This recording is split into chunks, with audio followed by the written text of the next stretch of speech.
Hello and welcome to Catholic Answers Live. I'm Sly Kellett, your host, and it's getting real around here. Lots of meetings, lots of packing things up and moving them over to the hotel because our big national conference is tomorrow. Our 2020 national conference happens tomorrow. And it's a year late, but, better late than never.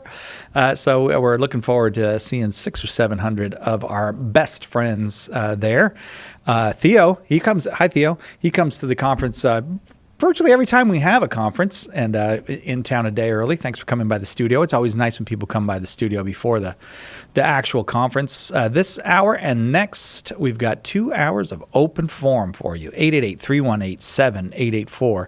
Ask any question you want, whether you're Catholic or not, whether you're Christian or not, whether you're a religious person or not. You are welcome to call 888-318-7884. Our guest for both hours is Joe Heschmeyer.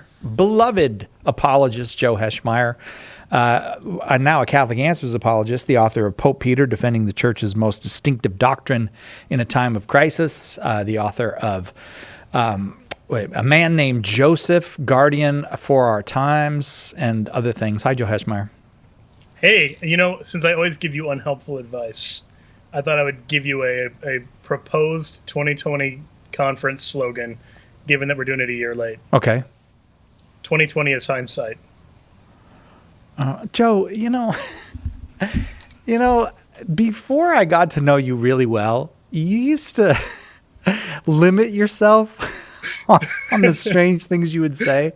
But now I feel like a little regret that we're so comfortable around one another. Just you, me, and who knows how many people listening. Because you say things like that. And I'm like, no, trust him. He's a really good apologist. But he just said that. No, he's smart, though. He's not good at jokes, but he's really smart.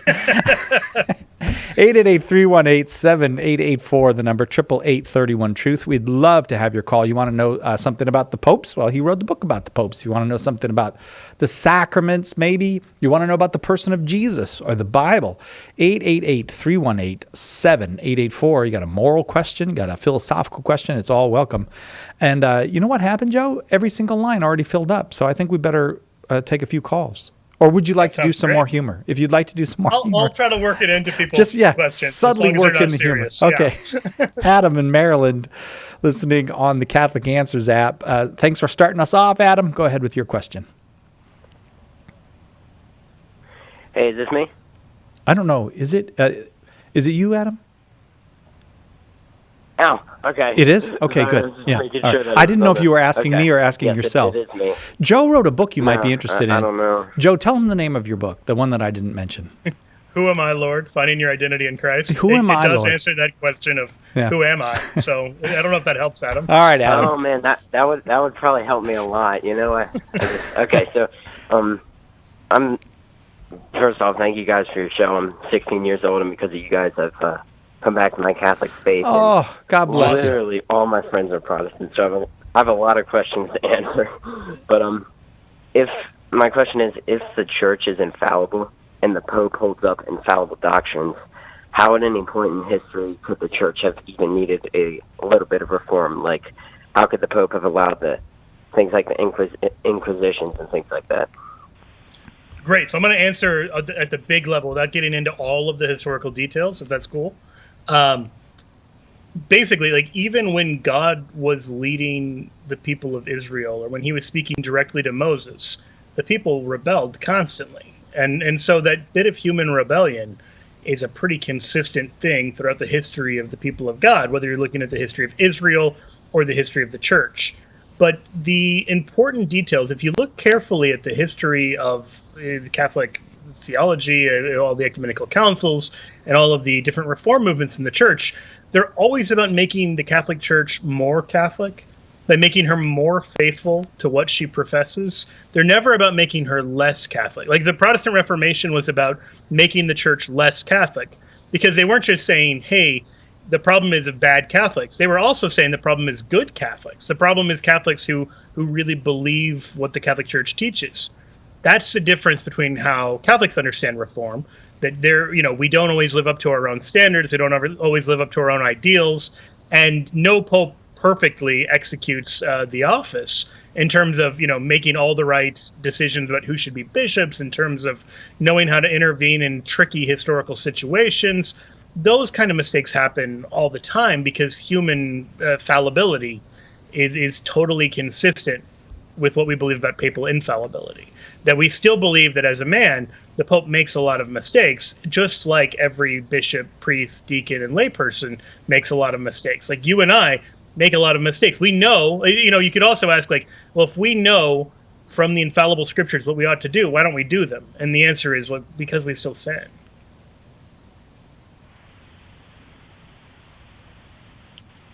Okay, Adam? Okay, yeah, that's a great answer. Thank you. Well, I'll tell you what, Adam, you're 16 years old and trying to answer these questions about the Catholic faith.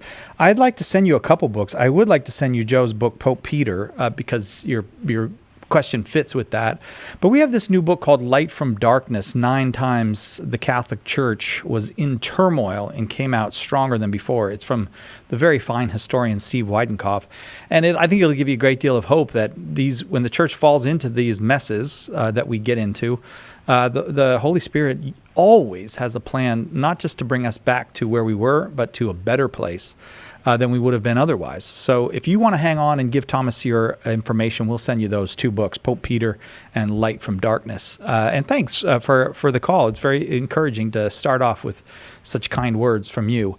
Our number is 888-318-7884. Joe, the lines are still full. Unless you'd like to do some humor, I'm going to go to... No, let's do it. All right, Casey in Arlington, Texas, listening on the Catholic Answers app. Casey, glad to have you. Go ahead with your question for Joe.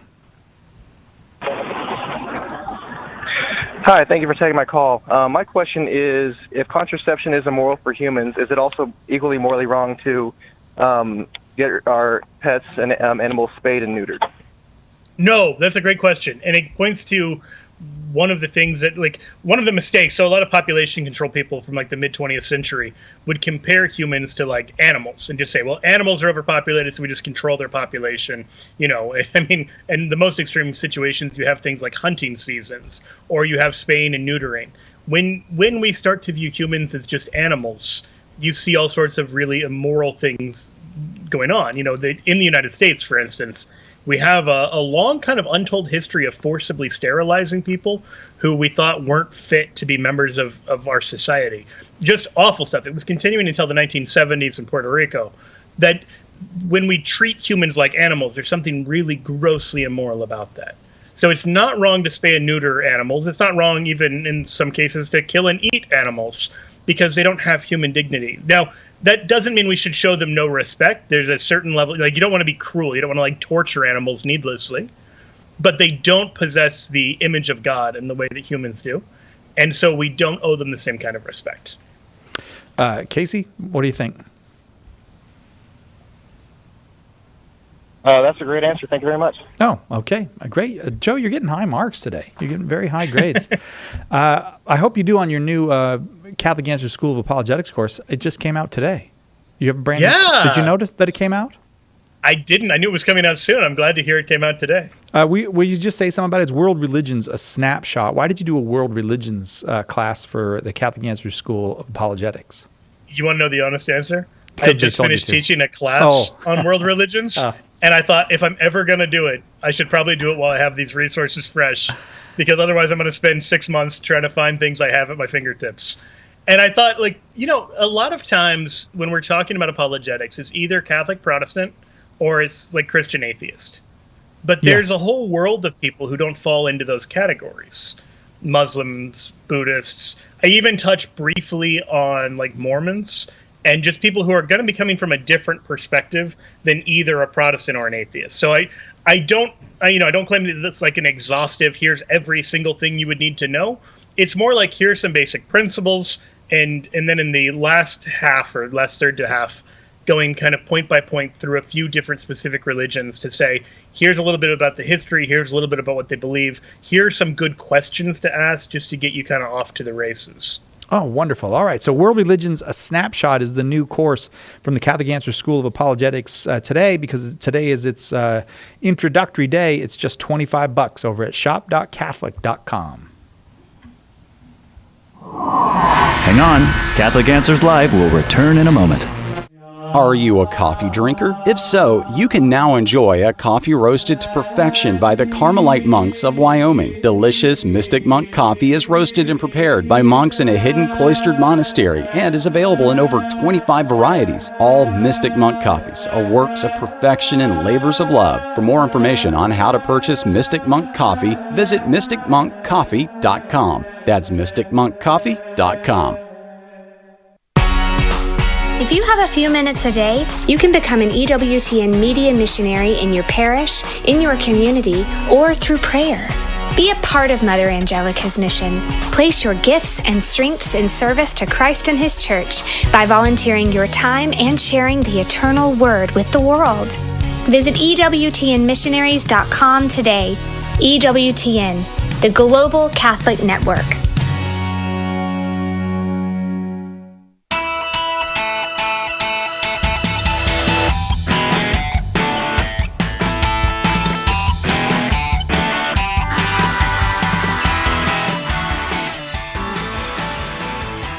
Welcome back to Catholic Answers Live. It's open forum today, a little bonus open forum.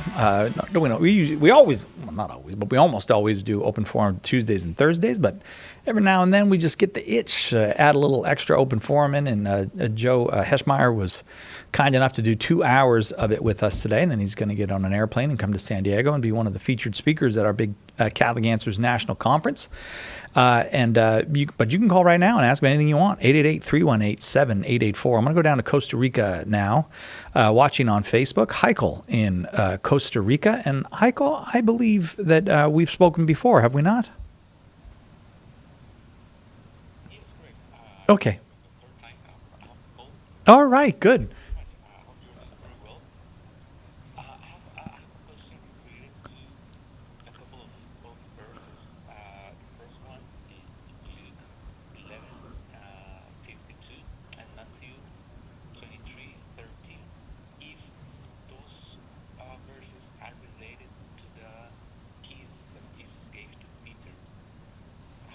I'm not sure if those verses have that direct relation. Those are really good questions. So for people who don't know, Luke 11:52 is when Jesus talks about. I used to get this line quoted to me all the time when I was a lawyer. It's when he says, "Woe to you, lawyers, for you have taken away the key of knowledge. You did not enter yourself, and you've hindered those who were entering." And then in Matthew 23, we have similar kind of language when he says, "Woe to you, scribes and Pharisees." And then he talks about them closing the gates of heaven.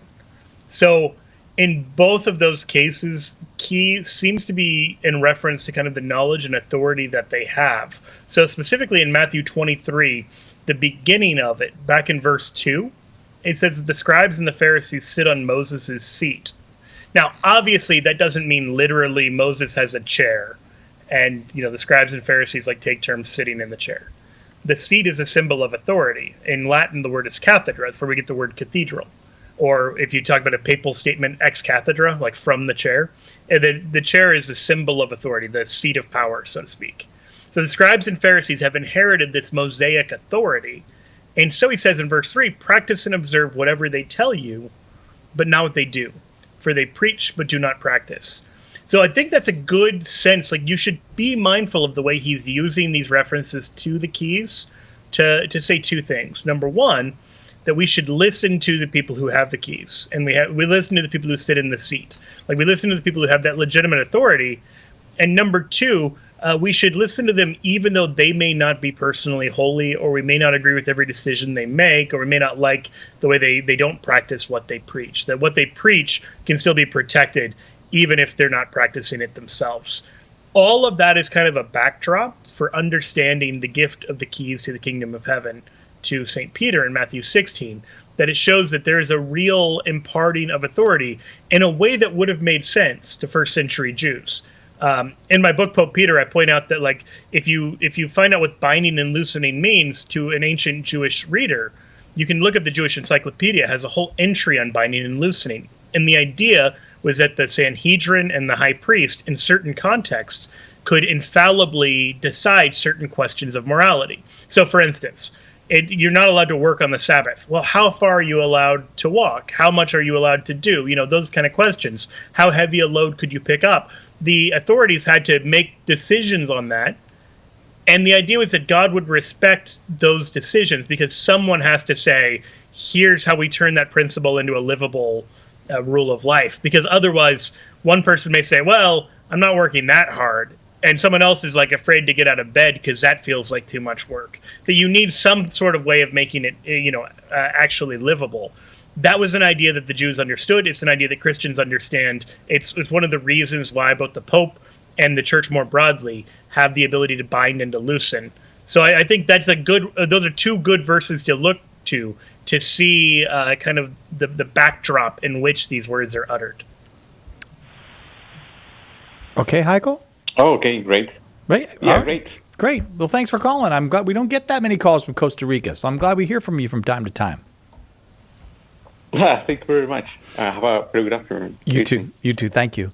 Our number is 888-318-7884, 888-318-7884, and it's open to anyone, whether you agree with us or disagree with us, whether you're Catholic or not a Catholic, Christian or not a Christian. If you've got a question about the Catholic faith, about Catholic people, Catholic practices, you're welcome to call. 888-318-7884. We go down to Houston, Texas now.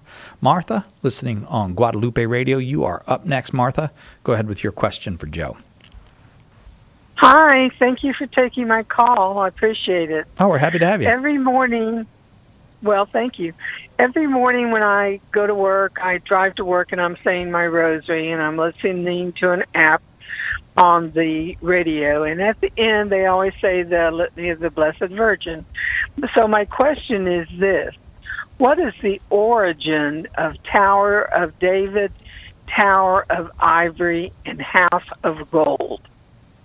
Yeah, fortunately for me, St. John Henry Newman has a series of like devotional reflections that he gives, and he looks at each of these. So in terms of the Tower of David, the idea of a tower is like a strong bulwark against the enemy. And so why do we call Mary a Tower of David? Well, because she's of the line of David. Why a Tower of Ivory? It's a symbol of beauty. Well, why is she called a tower? Well, because when all the apostles crumble, Mary stands, and she's still standing at the foot of the cross. That there's this sense that like she is so animated by faith, she's so solid in her faith that she is like a tower. But then the other image you talked about is the House of Gold. Well, gold is, this idea of House of Gold is a biblical image. We see, for instance, in the book of Revelation, the descriptions of the New Jerusalem being covered in gold. Gold is a symbol of being precious and also of being pure, because gold is purified in fire. And so Mary is both precious and pure. And so that's why we describe her as gold.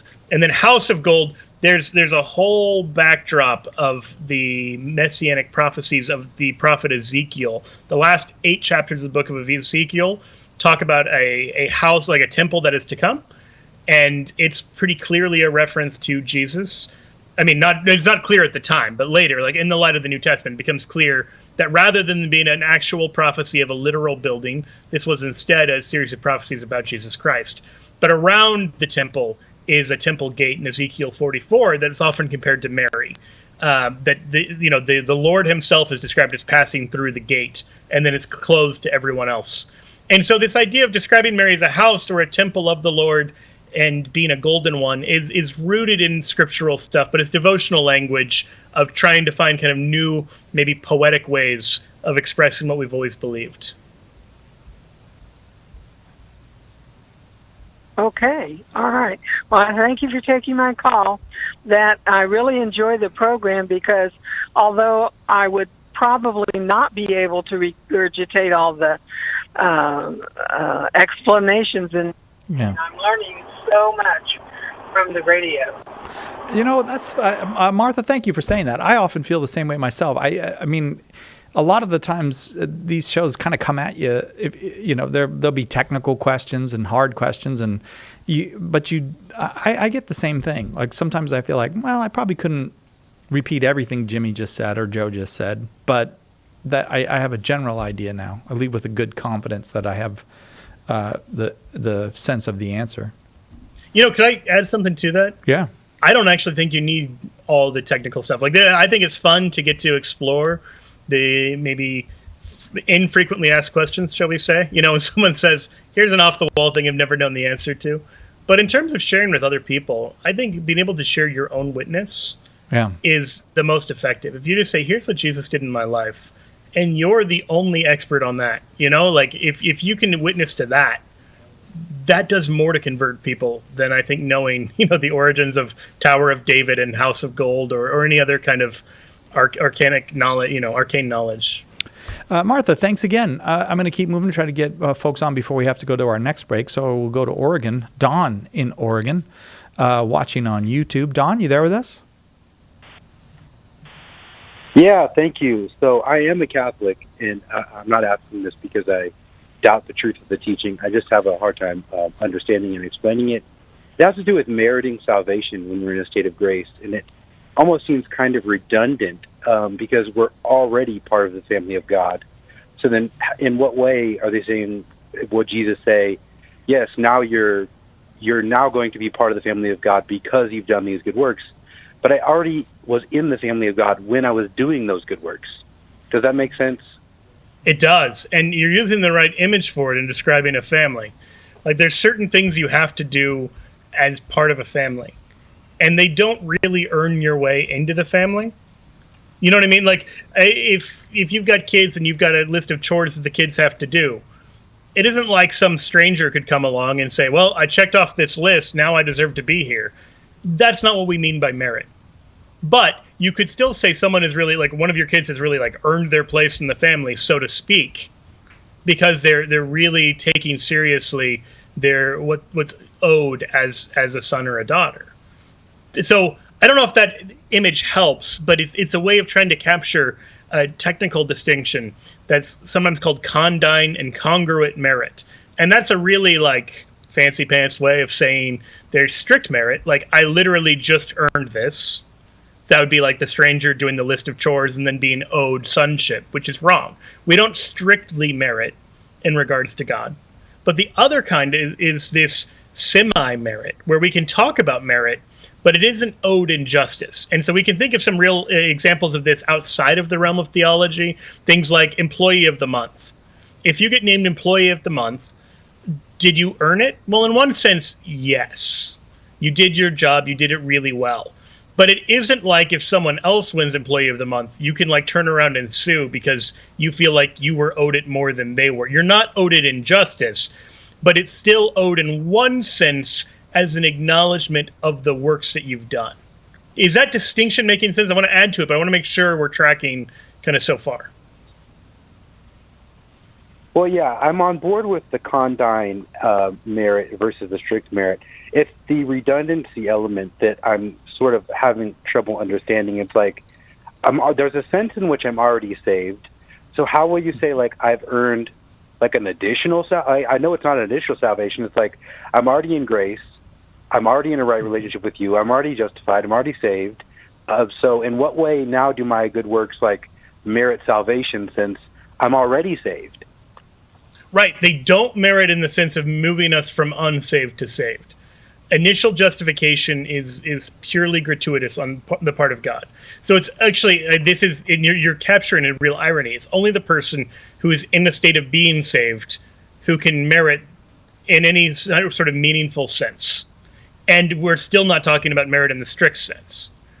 So the idea is that whereas many Protestant theologies will take something called forensic justification, the idea that God just declares us righteous, the Catholic view is that God, through grace, actually makes us righteous, but that we have a role to play in that, not in terms of saving ourselves apart from God, but in actually cooperating with our salvation as an ongoing process. Because it isn't like, well, I got saved last week, so I'm just going to let everything go.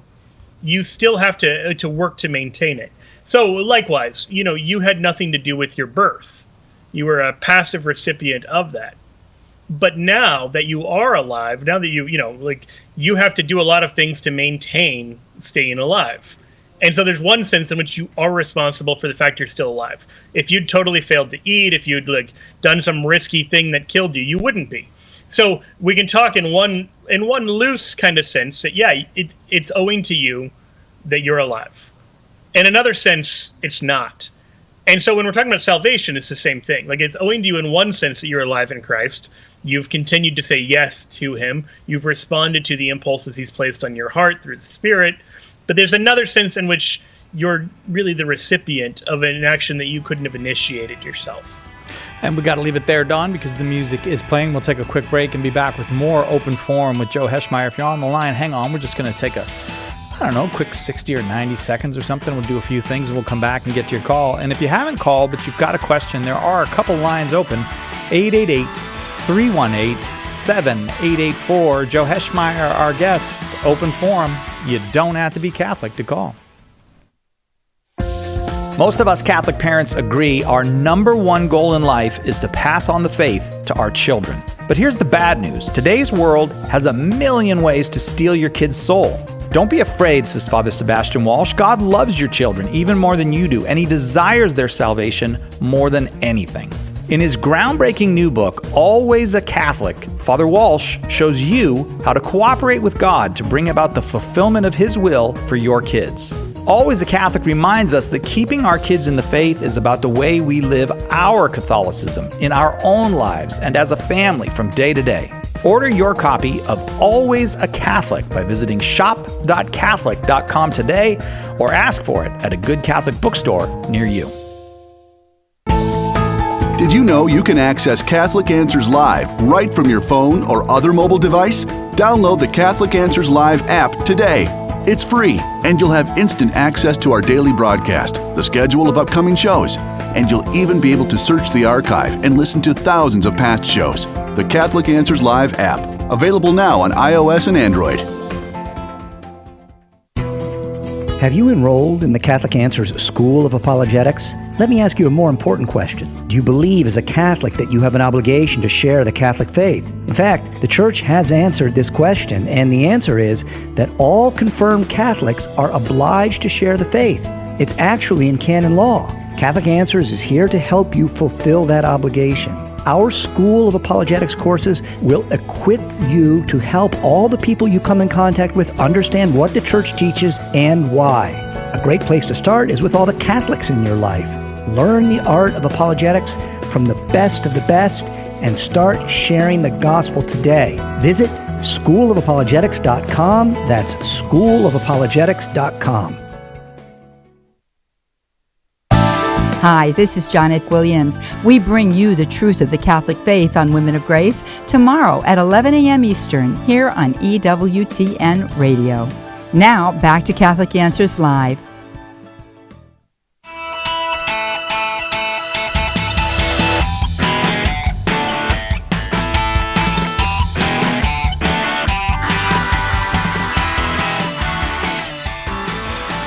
Welcome back to Catholic Answers Live. I'm Cy Kellett, your host. Joe Heschmeyer is our guest, and it's Open Forum. And we love questions about the Catholic faith. Maybe you got kind of a complaint about the Catholic faith or something you think, that doesn't make any sense, or something you'd like to correct us on. It's all welcome. We just love talking about the Catholic faith. Whether you're Catholic or not, whether you're Christian or not, you're welcome to call 888-318-7884. There moral teaching you'd like to talk about, maybe one of the sacramental teachings of the Church, maybe a doctrine of the Church. Maybe it's something we do you'd like to talk about. 888-318-7884. We're going to go to Mounds, Oklahoma now. Lisa in Mounds, Oklahoma, listening on the EWTN app. We're delighted to have you, Lisa. Well, I said we're delighted to have you, but then Lisa dropped. I think Lisa was not delighted to have. No, I'm not. I'm sure that it was a coincidence. Call back, Lisa, though, if you want to ask that question. We'd love to take your call. Let's go to Jim in Bismarck, North Dakota, listening on Real Presence Radio. I'm going to click the button really fast before you can hang up. Jim, go ahead with your question. Seriously? Really? It's going to be this kind of day with Joe? Jim in Bismarck, North Dakota. All right. I'm just gonna Joe. We're gonna get to play a game called Jim. My question is, Oh, hi. can you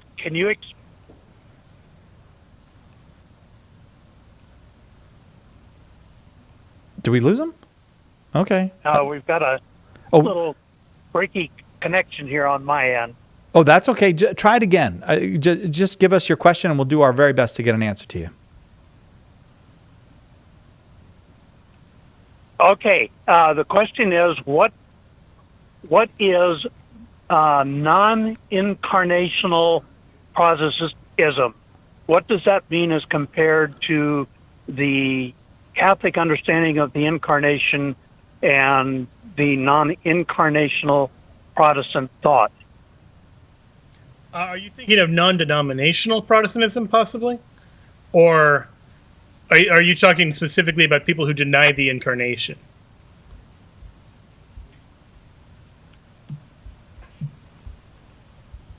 I think you're going to have to try with non-incarnational, Joe, because that's what he said. Is it just okay? Yeah. Exactly So I'm. Yeah, you know what? I'm sorry. It's too. We're breaking up too much. I'm going to put him on hold. Saying, Jim. But he can hear your answer, Joe. So, what do you know about non-incarnational Protestantism? Never heard of it, or? So I'm inclined to think it might be a reference to non-denominational Protestantism, which is pretty popular, and often it'll be people who have, broadly speaking, what we would call Baptist theology, but they are a little less organized even than Baptists. Whereas like Baptists are part of the Southern Baptist Conference or some other group of Baptists. Non-denominational Christians tend to want to be even free of that because they were trying to be free of any kind of denomination, thinking that this is the way that we can have greater Christian unity. The result, ironically, is that it's mostly resulted in just forming another denomination. But the impulse is not a bad one. We should try to have non-denominational Christianity. And I would say the Catholic Church is a church and not a denomination, and is the answer for what they're looking for there. Can I Yeah. Oh, I was just going to say, let me pose another theory to you, like Unitarianism or Jehovah's Witnesses. These are forms of Protestant, religion. I won't say Christianity, but that do not believe that Christ is God incarnate. Yeah, that's what I was going to go next. Like the other possibility is that he means some much more kind of fringe views that really say Jesus is not God in the flesh. But then to really drill into what they do believe depends on, are we looking at Jehovah's Witnesses? Are we looking at Unitarians? Are we looking at like Baha'i? And none of those I think I would really call Protestant. Yeah, right. Just because usually we use Protestant to refer to Trinitarian Christians who reject the traditional churches of Christendom. I'm going to have to leave it there, Jim. I'm sorry that the second day in a row we're having some kind of phone troubles, and some folks can't hear us, and got little delays here and there. We're going to just soldier on, do the best we can. But I'm sorry we weren't able to have more of a conversation to kind of get at where you were going, Jim. I'm going to go to Violet here in California, watching on YouTube. Violet, go ahead with your question for Joe Heschmeyer. Hello, how are you? I hope you're well. Thank you. My question is, you're welcome. I'm calling because as I was looking at the questionnaire for a nullification process for matrimony, I noticed that some of the questions are very intimate. It asks about even the wedding night and some very deep questions about the other half, so to speak. Some of the information I don't have, and it's difficult to find, especially for someone in my situation who's been through a domestic violence situation. Why isn't there a different process to go through? Because this brings up a lot of turmoil. That was kind of my question. Gosh. Why so deep? Yeah. Violet, first of all, please accept my heartfelt just sorrow for what you've gone through. That sounds like an awful, awful experience. In terms of like why we ask those kind of personal questions, the idea is pretty straightforward. Jesus says that if you're truly married, like if God makes the two one, man can't separate that. And so when we're looking at a question of whether a marriage is valid or null, we're trying to figure out what are the signs that this really is an authentic marriage. In other words, if you're like forced into marriage against your will, you're not bound to that. Or if someone is psychologically in a place where they can't consent, you're not bound, like you couldn't even consent to a contract if you're under those kind of situations. God's not holding you bound to that. So what we're trying to figure out is basically, did God join these two people together or not? And that is inherently a very intimate kind of question. Like, you're dealing with this incredibly intimate thing of marriage. And especially given that the way that marriage is consummated is ordinarily the wedding night, they have to ask some questions about that. I'll give you some. There was a conference in Rome, and they were looking at some of the sort of strange cases that can come up here. And so, for instance, there was a couple that they got in a fight at the wedding reception, and they never consummated their marriage. But they'd engaged in premarital relationships. And so the question was, is their marriage bound? Did they consummate the marriage? And the answer was no, because they never did it in the way that God had kind of laid out. So those kind of questions, the only way to find out if those kind of cases exist, unfortunately, is to ask. Now, the last thing I should say, just because you shared a little bit about domestic violence, in saying this, whether there is a marriage in the eyes of God or not, you are never under any kind of obligation to stay in a situation that is unsafe to you or your children. So regardless of the nullification process, you have both the right and in some cases even the moral duty to get out of a situation like domestic violence. So don't let those kind of procedural questions get in the way of saying, you have a duty and charity to take care of yourself and any children that you may have. Does that help? Hang on, let me get Violet back on the line. Violet, does that help you? Yes, it does help. We did not have children, but and I am very safe. But just for putting it out there for people, this actually has happened a long time ago, and I'm barely going through the nullification process because I want to reclaim my Catholic faith, and I want to be one with God, and hopefully remarry one day in the correct way, But lastly, I just want to thank you for that answer. But I do still wish there was a kind of a different process, because there's some questions on there as well, not just intimate. But I understand there's some, I have to get some kind of letters or some kind of declaration from people that knew us in the marriage. And because of the situation, how it was, I very much cut out a lot of people from during that time for my safety. And I live in a different way, and my social circle has changed. That's not your world anymore. In part for my safety, it's not. We had our world. We don't share that world. He's even remarried because he was not Catholic to begin with. So he's remarried and made his life, which is fine. But I just wish there was a little less heavy of a process.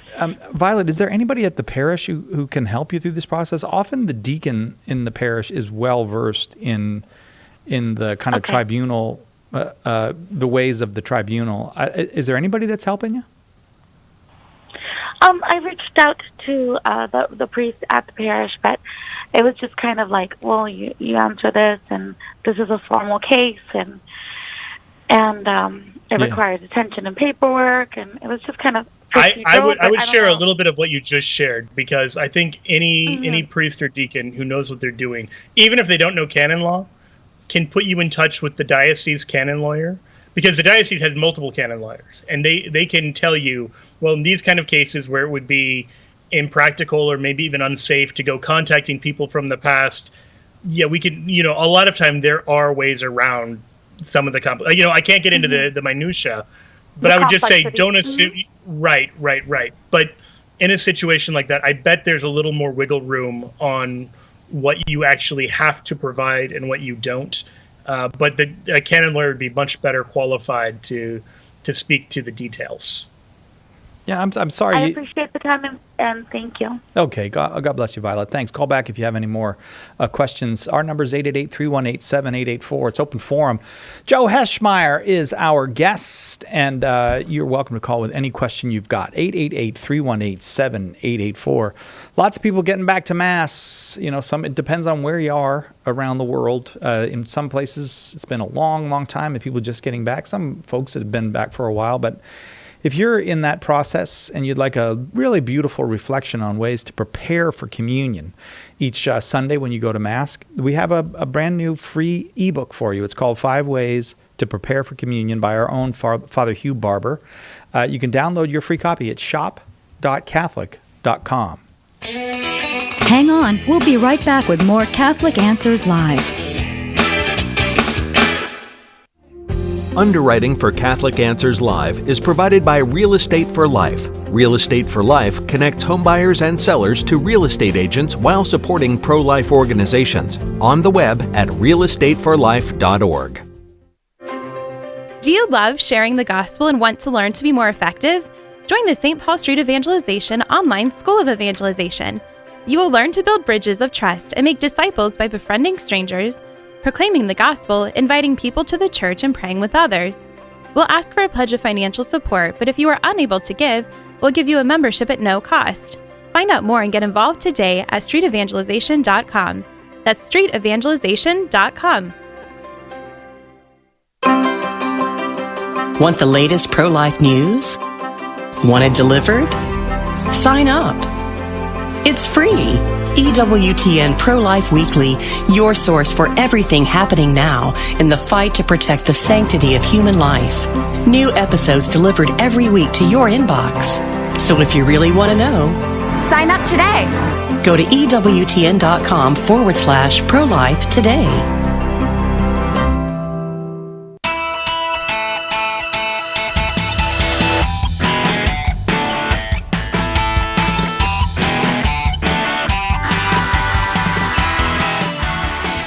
Welcome back to Catholic Answers Live. Joe Heschmeyer, our guest this hour and next, and you are welcome to call with any question at all. If you have a question about the Catholic faith, Catholic people, Catholic practice, whether you're Catholic or not, we'd love to talk with you. 888-318-7884.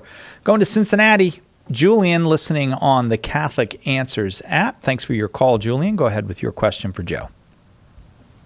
Hey, guys. Thanks for the call. Thanks for taking the call today. So Sure. Here's my question. So we believe, the Catholic Church believes that when you go to hell, you burn forever, right? And what kind of God do you think we are serving that will put people in hell to burn forever? And how about those people who are in heaven? Do they have any memory of the ones that's burning in hell? So, for instance, I believe that when you go to hell, you burn up and you're done. It's like taking a piece of paper, put it in fire, it's burnt up, and it's burnt up forever. It will never be a paper again. Couldn't that be couldn't it be that when the Bible says that you are burnt up forever, means that you no longer exist in any form, you're done? Good questions. I want to pick apart each of the questions, if I may. So first, it's not really so much that God sends people to hell. It's more that God respects people who refuse heaven. What I mean is this, and I can't stress this enough, because this really is the Christian message, that God desires all men to be saved. We're told that explicitly in the New Testament. And the way he reaches out to people is totally unique and personal. Like, from the outside, it might look to us like someone else has just been abandoned by God. But that's never true. And oftentimes you'll see, if you follow the story of the person long enough, you'll see some incredible conversion, or you'll see some sign that, no, God isn't done with this person. God hasn't abandoned them. He's actually doing something in their life. There are other times where God's doing all sorts of things in their life, and they're saying no, and we can't see that from the outside. So I would just say, it's not that God doesn't care about people. We're told quite the opposite. He goes to the lengths of the cross to save people. But there is still this sense where we can freely say no to the offer of salvation. And so, if the only thing that'll ever make my heart happy eternally is God, and I say no to God, it's not coherent to then complain that I'm not happy, because I can never be happy with anything other than God. That's the first part. The second part is, do people in heaven know about the people in hell? And the answer to that seems to be yes. For instance, in the Gospel of Luke, when Jesus tells about Lazarus and the rich man, it's a parable, but it gives us some sense that there's some kind of awareness. And of course, if they're in the presence of the all-knowing God, they're not like lacking information about the world or information about like the nature of reality. And then finally, this question of, well, maybe they're just burnt up and annihilated. The church has never believed that they're just annihilated, because Scripture doesn't say that. It talks about eternal fire, and which again shouldn't be understood as literal, but should be understood as speaking to something true nevertheless. C.S. Lewis gives an image that stops short of annihilation, but it's similar to what you said with the paper. He compares it to like a log that burns up in the fire. There's a certain point in which it's no longer very recognizable as a log. It still is what it was before, but all the good parts have kind of burnt off. And so in that sense, when we think about like souls of people we love potentially going to hell, God forbid, but should that happen, it's not like they're going to be their great old self in hell. It's going to be minus all of those parts that were redeemable, so to speak. They'd be unrecognizable in that sense, just kind of a husk of who they were before, because all of the ways in which even now God is at work in their lives, you wouldn't be seeing that for someone in hell. That makes sense? To an extent, the first question was great. But here is the thing. What does the Bible mean then when it says that Sodom and Gomorrah suffered eternal fire? And Sodom and Gomorrah is not burning today, isn't it? No. Which part are you talking about Sodom and Gomorrah suffering eternal fire? Is there a particular verse you have? There is a text that talks about that Sodom and Gomorrah. It's a New Testament verse. It said it was destroyed with eternal fire. Yeah. Yes, Jude 1, verse 7. I'm sorry about that. Right. Correct. Yeah, it doesn't mean there the historical destruction of Sodom and Gomorrah. It means whatever they're currently undergoing, seemingly. It says they serve as an example by undergoing a punishment of eternal fire, which seems like there's a sense in which the destruction has not ceased. And so the destruction of Sodom and Gomorrah is often tied to the Dead Sea, which stays dead. But I understand where you're coming from with that. But the idea is that these are spiritual beings. So one of the clearest references is in Matthew 25, verse 41, where Jesus is talking about the Last Judgment, and he says that those on his left, he'll say, "Depart from me, you cursed, into the eternal fire prepared for the devil and his angels." Well, that's an important reference, because the devil and his angels are spiritual beings. They don't have a natural death the way that a material being does. So it makes sense that the fire is eternal. We have eternal souls. Like, we have a spiritual soul, that don't die in the way our bodies do. And so it makes sense that the fire is eternal in that sense as well.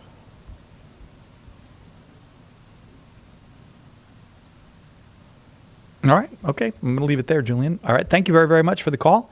Richard in South Carolina watching on YouTube. You are next. Go ahead with your question for Joe Heschmeyer. Okay. My question is, how can you ask the saints for intercession if there's no guarantee they're in heaven? And could you be asking someone to pray for you that's in hell? That's a really good question. Two-part answer. If they're canonized saints, we believe we have certainty that they're in heaven. That, the church has looked at this question, and one of the reasons why there's a process of canonization is so we're not wasting our time asking for prayers for someone who can't respond to that and wouldn't respond to that if they could. A similar thing would be if I ask my neighbor to pray for me, I'm assuming my neighbor's in right relationship with God, but maybe they're not. And, it talks about God not hearing the prayers of the unrighteous, whereas the prayers of the righteous are efficacious in Scripture. And so maybe they're not going to be very effective at praying for me. Maybe they're going to get my request and not pray for me at all. That doesn't stop me from asking my neighbor for prayers. So it doesn't stop me from asking those who've gone before us for prayers as well.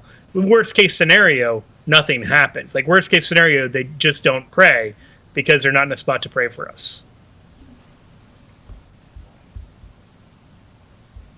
Does that help? Yep. Okay, very good. I'm just trying to be patient with each caller because we have a little bit of a delay on the phone line. So I'm just waiting for folks' response because I don't know where it's. I don't know. I think the satellite is turned a little to the left or maybe a little to the right, and the connection is not quite being made. Let's go to Tommy in Knoxville, Tennessee, listening on iHeart Radio. Tommy, thanks very much for the call. Go ahead with your question for Joe. Hey, Joe. Hey, Cy. Hi, Tommy. Joe, I want to follow up with you on a question you had earlier, or I'm sorry, a response to a caller, and it's about consummating the marriage. And I thought you said if you didn't consummate on your wedding night, the marriage was not valid. Is that correct, or did I misinterpret that? It's not consummated. It's not indissoluble. And if you want the technical term, it's ratified but not consummated. Ratum sed non consummatum. That's the way canon law refers to it. That the first stage of a Christian wedding is the wedding ceremony, and the second stage is the two becoming one flesh. Obviously, you only celebrate the one publicly. The other is intimate, but it is the natural end of marriage. It's what marriage is about.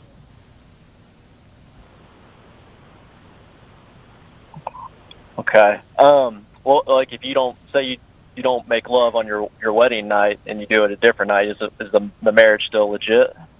Oh yeah, sure. So it's legit either way. But the question is in something like a divorce. It doesn't have to be on the wedding night. I use the wedding night just kind of as a euphemism for having marital relations. Whenever that is, whether that's a week after your wedding, whether it's in between the wedding and the reception, wherever. That's what completes what's begun in the wedding. And there are some weird cases where that doesn't happen. For instance, St. Therese of Lisieux's parents waited 9 months, and their priest had to really encourage them to take that next step. There are some other cases. I think St. John of Capistrano was originally married and actually had his marriage dissolved because he'd never consummated it. A lot of royal weddings where it was done for more political reasons than anything like love. There would often be issues with them not wanting to consummate just because they didn't like each other. Catherine of Aragon, this was the whole issue with Henry VIII, whether or not she'd ever consummated the marriage with her prior husband. Those kinds of questions are rare, but they do come up. And the basic idea is that if you've contractually married, but if the two haven't become one flesh, we can dissolve a contract.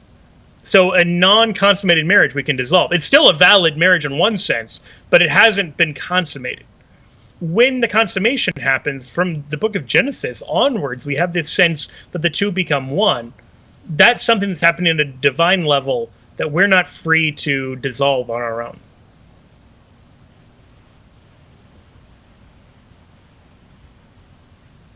All right, Tommy? I think we're still having phone trouble, so I'm going to leave it there. Tommy, thanks very much for the call.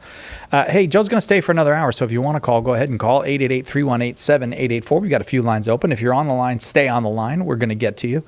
888-318-7884. Joe, we're coming nearer and nearer the end of the year of St. Joseph, and I keep thinking, at least here at Catholic Answers on the air, we've talked about St. Joseph and all that. I feel like maybe we haven't honored St. Joseph enough. So will you just give us a little rundown of what you wrote in your book and why St. Joseph is important to you? I'd really appreciate it if you would do that.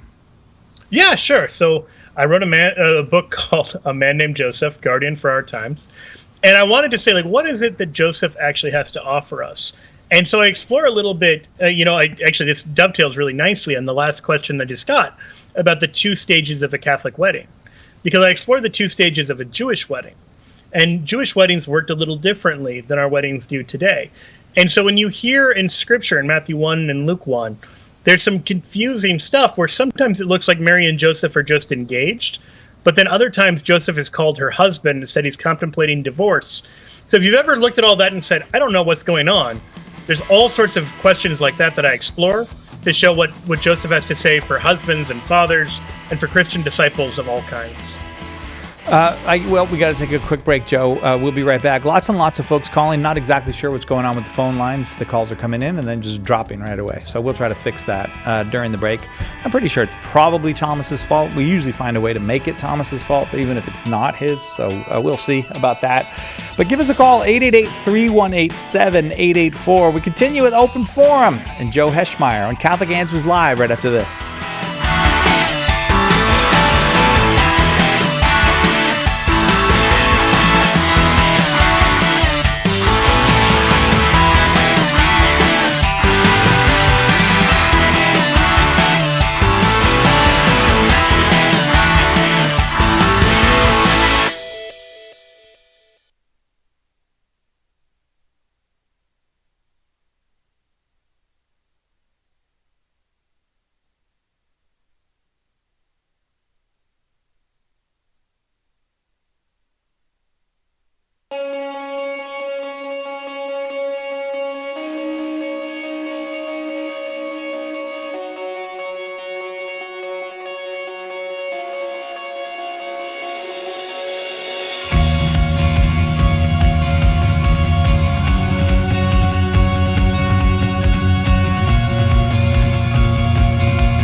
back to Catholic Answers Live. I'm Cy Kellett, your host. We reset the phone, so I think they're probably going to work now.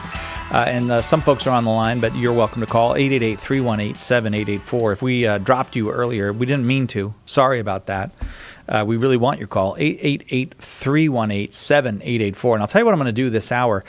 Thomas is screening the calls, and he's writing down for us what the questions are. So if I get to the caller and I can't hear you or just there's even a little bit of trouble, I'm just going to read your question for Joe. Our guest is Joe Heschmeyer, an apologist here at Catholic Answers, an apologist extraordinaire, the author of a bunch of books, including Pope Peter, defending the Church's most distinctive doctrine in a time of crisis.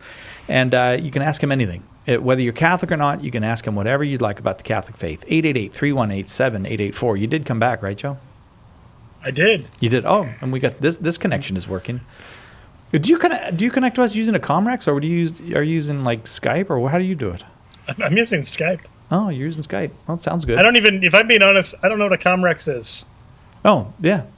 I'm glad. Finally, I found something Joe Heschmeyer doesn't know. All right.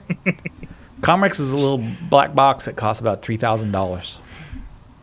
I like that you thought I might have been using that. I think you've greatly overestimated yeah, right. how much I make. Well, no, I mean, I didn't know how we had set you up. I mean, but it makes for very, very good sound. But this voice over the internet is getting so good that you really almost don't need it. I mean, you sound great on Skype. Oh, thanks. I appreciate that. Oh, man. This is a beautiful moment we're sharing. 888-318-7884, the number. So we can't get the phones to work, so we said, well, let's just have Theo come in and ask a question. I mentioned Theo the first hour, visiting with us here from Auburn Hills, Michigan. And we know Theo from years of coming to the conference and being one of our supporters, which we're very grateful for. Yes. You're, am I allowed to say you're a graduate of West Point? Or I did not graduate West Point, but I did teach at West Point. Oh, you taught at West Point. Oh, I thought you were a West Point grad. No. Oh, you taught. That's even better. Yeah, I went to University of Michigan. Go Blue. Okay. Well, good for you. Congratulations on that. But you're an engineer. Yes. And there's a lot of engineering at West Point. Yes, there is. I didn't know that. It's like an engineering school. Yeah, it was just founded as an engineering school. Oh, yeah. That's why Jefferson signed off on it. It was because he needed engineers to go out to the new territories. And it's like, oh, well, this will get me some engineers. Oh, well, good for Thomas Jefferson. I'm glad to hear that. All right, Theo, I'm really glad you're here. It's just great to see you again because it feels like we have not seen the people that we always look forward to seeing for just so long. Yes, I found out I'm not quite as much an introvert as I once thought. Yeah, I think a lot of people have found that out. Oh, I actually do need the company of other people. All right, go ahead with your question for Joe Heschmeyer, Theo. Yes, so, Joe, if a pitcher in baseball intends to deceive the batter, such as throwing a changeup and trying to make it look like a fastball, is this lying and therefore sinful? I love that question. The answer is no. The easiest way to explain why the answer is no is that the definition of lying is speaking a falsehood with the intention of deceiving, and you're not speaking anything as a pitcher.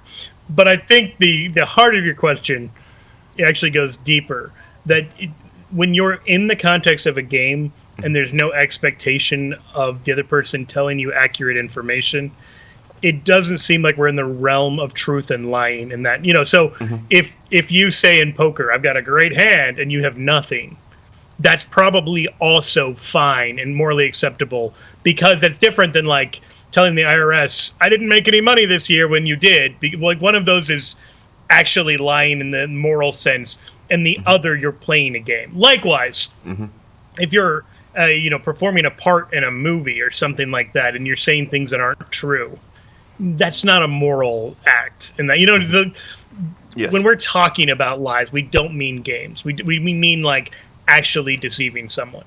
Now, having said that, you will find theologians who say a jocose lie, which is a lie told in jest, like when you troll someone, if like tricking them for a joke, a lie where the purpose of it is humor, that you can find them saying that is a sin, but still a minor one.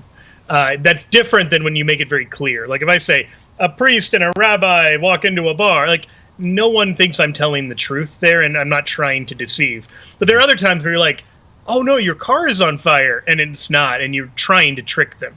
They would say that's small, probably a venial sin. there's differences of opinions on that. But to the heart of your question, like, no, trying to deceive a batter with a pitch is totally morally acceptable. It's good. And given the numerous times that the church has actually encouraged sports as actually something really healthy for the human condition, most sports have an element of juking or deception that goes on that's within the realm of play that's totally acceptable. Well, let me ask you this then, Joe. Is because you said some theologians say that, and I don't know if I really like those theologians. They may be right, but like that would mean like April Fool's Day is just a day of sin. But very, very minor sins. What? Well, minor sin, though. You know what? We're going for zero sin, Joe. We're not just going to kind of hold it down. We're trying to go for zero. So I can't be like saying things that are not true on April Fool's Day. I mean, they would say yes. They would say you shouldn't say them even then. Now, again, it's a different thing. Like, you can still trick people if you're not out and out lying. You just have to be a little more clever about it. Mm-hmm. And on the other hand, if you're very clearly in the context of making a joke or making a prank or something like that. But yeah, like a big area this comes up is actually like surprise parties. You know, where you say, you don't have to say, we are going to go to your surprise party now. That. The question is like, is that a lie? And it doesn't seem like that's because theologians disagree on it, and because there are just bigger moral issues. It's not a hill I'm prepared to die on in terms of don't throw people surprise parties. But you can throw a change up. That's okay. Yes. All right, Theo? Yeah, that's good. Thank you very much, Theo. The number is 888-318-7884. We got time, so let's see how the phones are working. Let's go to Scott in Nebraska watching on YouTube. Scott, thanks for waiting. Go ahead with your question for Joe Heschmeyer. Yeah, let me first say I just finished Joe's book and I give it 5 stars. Great book. Really? Which one? Which one was it? The Pope Peter one? Yes. 5 stars, Joe. Thank you. I really do appreciate that a lot. The sacrifice of the Mass is still something that I grapple with.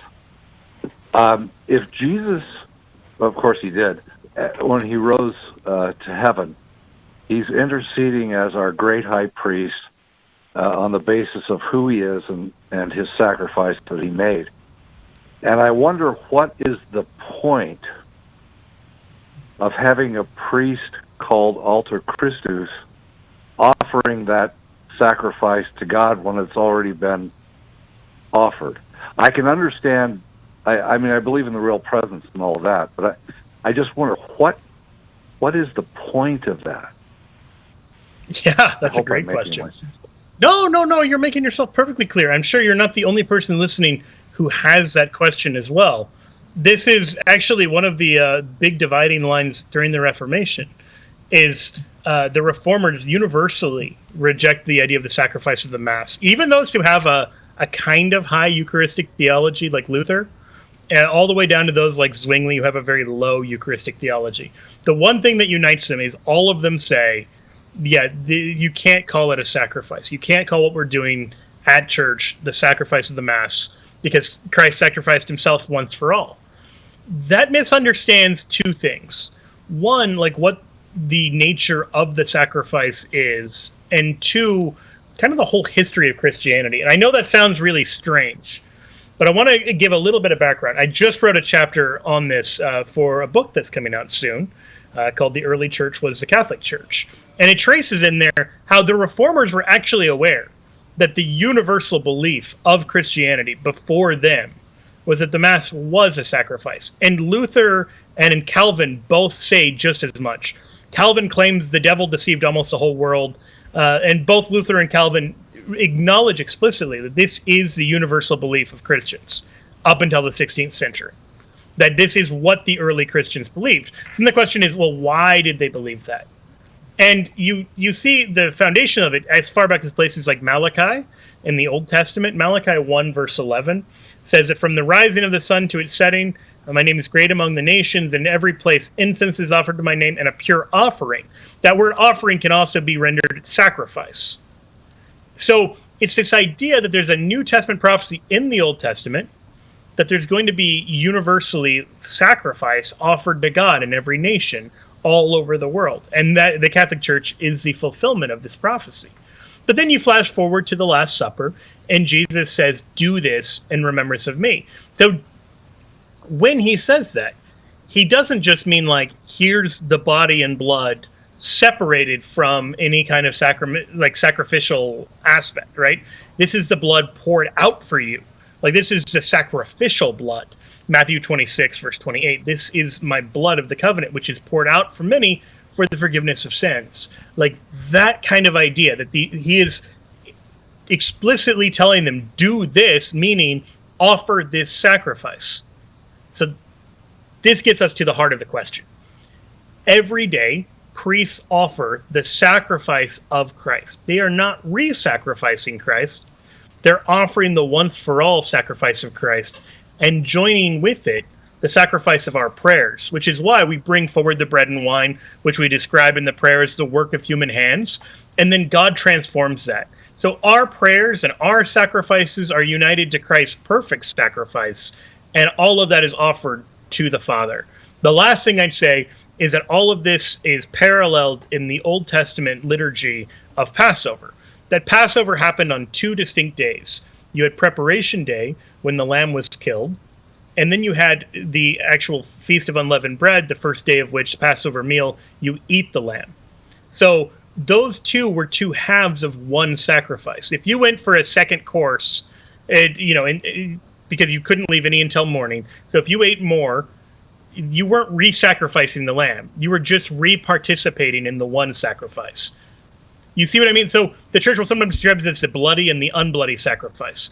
That Preparation Day, the killing of the lamb, that was foreshadowing Good Friday. But the eating of the lamb, which is part of the sacrificial action, that is prefiguring Holy Thursday evening, and also prefiguring every Mass throughout all of history. Now, that's a lot of kind of sacrificial theology to kind of throw out. So I don't know if that helps or not. Yeah, I wonder if you'd have a recommendation for a book or a chapter in a book that might go into a bit more. Well, this fall, I'll be releasing a book called The Early Church Was the Catholic Church, and an entire chapter that traces the history and theology of that question. So call us back, and we'll send you a copy of it. Scott, thanks for you gave him a 5-star review on Pope Peter, so maybe we can get you a free copy of this one. But we got to take a quick break. Right back with more Joe Heschmeyer, Catholic Answers Live.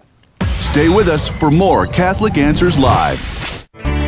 Catholic Answers Live is underwritten with support from Homeschool Connections. Teens and parents, Homeschool Connections invites you to the Life After High School online conference, October 7th to 8th. With information on Catholic universities, trade schools, and religious vocations, plus workshops. CatholicHomeschoolConference.com. EWTN has its own official YouTube channel with tens of thousands of videos covering just about every conceivable topic of interest to Catholics. And, best of all, it's free. Every day, EWTN adds new TV shows, live events, devotionals, homilies, and specials to its YouTube channel. Visit the EWTN YouTube channel today. EWTN, the Global Catholic Network.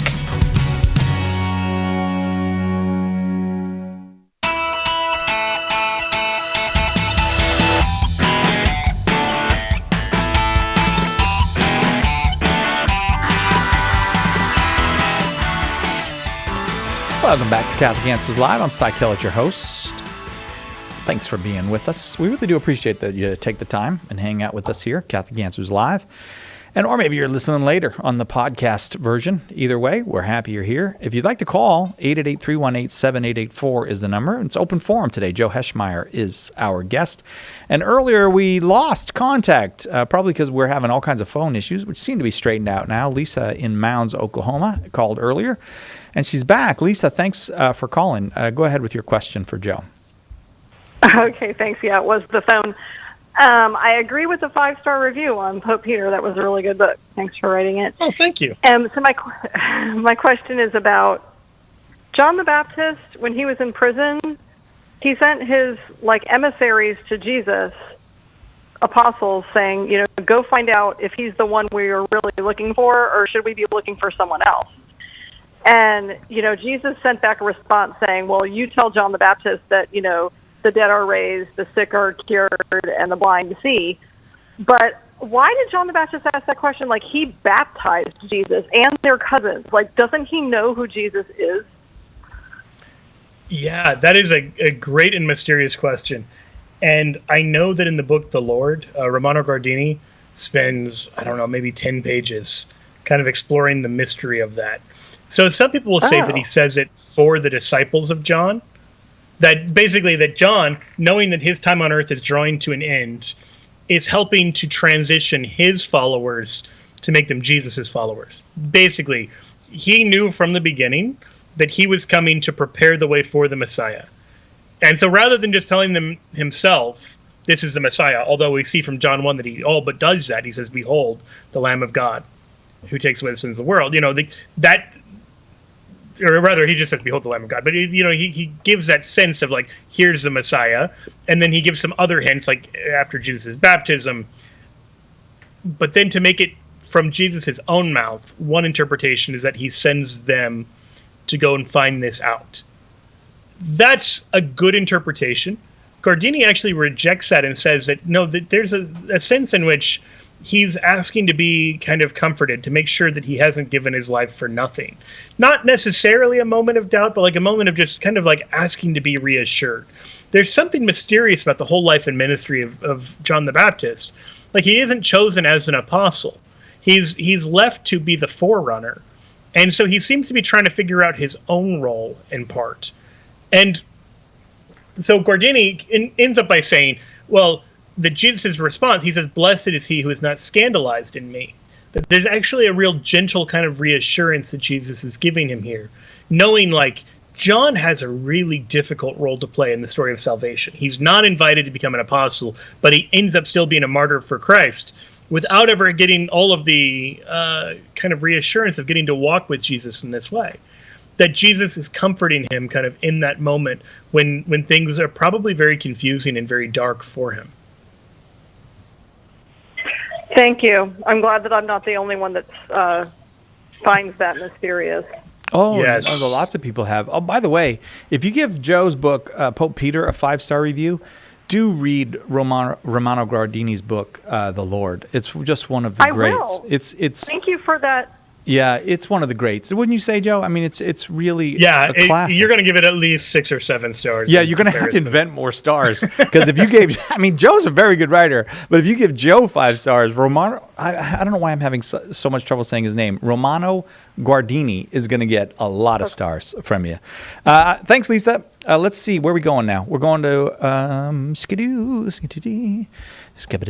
we're going to Jay in Ohio, listening on 88.1 FM. Jay, we're glad you called. Go ahead with your question for Joe. Yeah, I have a question about taking the Lord's name in vain. I come from like a long line of German Catholics, and ever since I can remember, all of my family, and including me to this day, if we screw up or we drop a really expensive tool, we'll, yell out Jesus Christ or don't say the other one. Yeah, okay. I just want to make sure we didn't.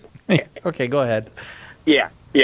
And a lot of people will be like, well, you're taking the Lord's name in vain. And I'll be like, well, am I? Because what's vanity? To me, it would be like taking on the Lord's name, saying you're a follower in Christ, but making everything about you. And then when I do say, like, GD it, aren't I really asking God to take whatever I just did, that screw up or whatever, and putting it as far away from me, from him, since damnation, hell is the farthest, you can kind of go from God's presence. Aren't I saying, hey, get this out of my life? You know what I mean? I mean, other than being crass I do see what you...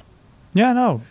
Joe, go ahead. I would say this. I think you're right to see it as bigger than that. Like, when the second commandment talks about taking the name of the Lord in vain, it's not just saying, here's a list of words not to use, but there is a sense in which we do want to be respectful of the name of the Lord. So the Catechism in paragraph 2146 it forbids every improper use of the names of God, Jesus Christ, but then also even the Virgin Mary and the saints. And that sounds really strange because you think, well, they're not God, so why would this extend to them?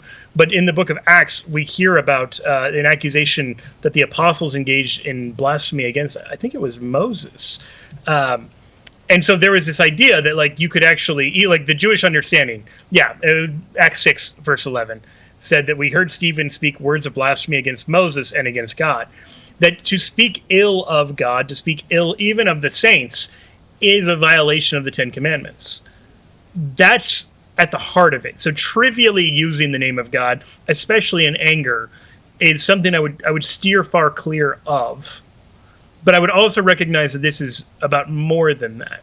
That using the name of God in a trivial way. Now, don't get me wrong. Like, if you're legitimately praying in those moments, saying like, "Lord, I've really screwed up and I'm mad and I want to, please take this from me," maybe just say those words instead, rather than the examples that you gave. It's not always clear from the outside if someone is cursing or offering kind of an angry prayer, but don't put yourself in a situation where that question has to be asked, would be what I'd say. But then also, like you said, remember the broader context. Don't do anything in which you trivialize the name of God, needlessly swearing an oath or making Christianity look ridiculous by invoking God when he shouldn't be invoked. Anything like that is going to be contrary to the name of the Lord. Jay, I'm going to leave it there. I hope that was helpful to you. Thank you very much for the call, and thank you for being careful with your language. I appreciate that. Let's go to Joseph in Rochester, New York. Joseph, thank you so much for your call. Go ahead with your question for Joe. Thank you for receiving my call. I had a question about the COVID vaccine, and I'm sure you're probably bored with people asking you about that. But I was listening to another show, and someone was suggesting that maybe, the church or Pope Francis got it right with encouraging people to get the current vaccine. And, it's controversial, obviously, because it was deployed very quickly, but also because of the use of fetal cells. But no one ever talks about childhood vaccines that are made with fetal cells that Catholic children are getting every day, like for varicella, chickenpox, or German measles or rubella. So is it a political issue, or how much of it is it a moral issue? Like, where are these people when? Yeah, well, Joseph, I'm gonna let Joe answer you, but I just want to let you know something, because long before COVID, here on Catholic Answers, if there was any mention of vaccines, say we had Father Tad on, the ethicist, the bioethicist, and someone brought up a vaccine, that's all people wanted to talk about for the rest of the hour, because this has actually been, especially in pro-life circles, something of a major controversy for a long time. And there have been people who refused to have their children vaccinated for that reason. Now, that's not what the Vatican instructed us to do, but that is what many people chose to do. So I just want to say that, because it doesn't sound like you're aware of that, but we're in a place like this, we're very aware of it, because we've had hundreds and hundreds of questions before anybody ever heard the word COVID. So would you just say again then, what was your specific question for Joe? I was just wondering, why that was. So maybe it's new to me is the answer. But, and then should we then not be getting these vaccines? Then kind of the other question that I'm not asking is, right? Did the church get it wrong by encouraging the vaccine? And maybe... Great questions. You don't want to answer that? I don't know. No. We're happy to answer. Okay. I want to echo what Sai said. Like, the vaccine. So, to get just a little bit down the road, the cell line called HEK293, which comes from an embryonic kidney cell, human embryonic kidney cells, which is what the HEK stands for. There's a cell line, meaning they take these cells from the baby and then they replicate those cells over and over and over again. That's been going on since 1973. They're not killing new children, and they're not directly using the original kidney or anything like that, but they are using the cells from the kidney, which they're then replicating. And for a lot of reasons, drug companies have long used this because it's easier than like animal testing is more reliable. And so you're right, like they're used in all sorts of stuff. They're used in Tylenol, they're used in Tums, Benadryl, Claritin, Mucinex. But there are a lot of pro-lifers who are really uneasy with that, who say, we'll just forego all of that. That's a question in conscience. It's not something you're required to do because you're not directly participating in the evil of the abortion. And we'll have to leave it there. You can probably hear the music, so we got to take a quick break. Thanks very much for the call and the question, Joseph. You're always welcome here. We'll take a quick break. And more questions for Joe Heschmeyer on Open Forum on Catholic Answers Live. Catholic Answers Live. Catholic Answers is doing it again. We're holding our 7th annual Apologetics Conference this September in beautiful San Diego, California, and we'd like to see you there. Join us September 23rd to 26th for a lively and inspiring conference with an all-star lineup of speakers guaranteed to jumpstart your faith. It's a great chance to meet all your favorite Catholic Answers apologists and very special guests as we spend 4 days talking about worshiping and adoring our Lord and Savior, Jesus Christ.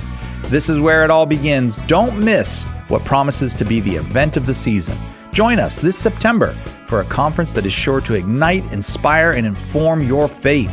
Seats are still available, but they're going fast. Visit CatholicAnswersConference.com or call 888-291-8000 to register.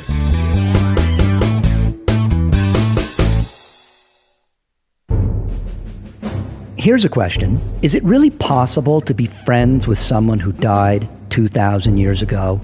Maybe the problem is that we've grown way too comfortable with the story of Jesus. Nice man, right? Taught us to love one another, said not to judge people. We celebrate his birthday every year.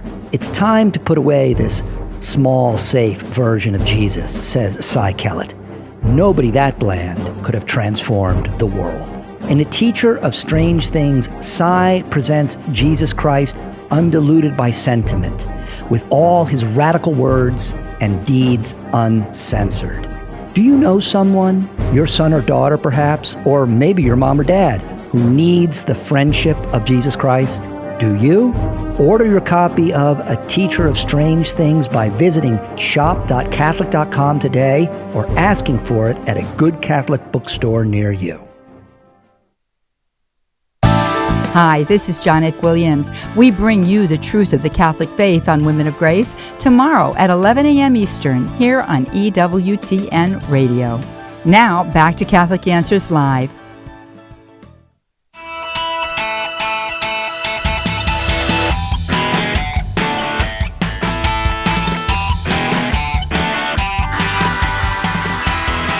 Welcome back to Catholic Answers Live. Joe Heschmeyer, our guest, just had a question about vaccines. Going to have another question about vaccines now because I know there's more Joe would like to say about it. So we'll go to John in Portland, Oregon, watching on YouTube. John, you got a question about the vaccines? Yep. All right. Hi. Hi. Thanks so much for taking my call. Oh, very happy to. So I see a very big seeming disconnect between bishops in the U.S. and the conservative Orthodox Catholic community of my friends and family in my hometown in Illinois when speaking on COVID, masks, vaccines, both on the morality issue of the vaccines and other aspects.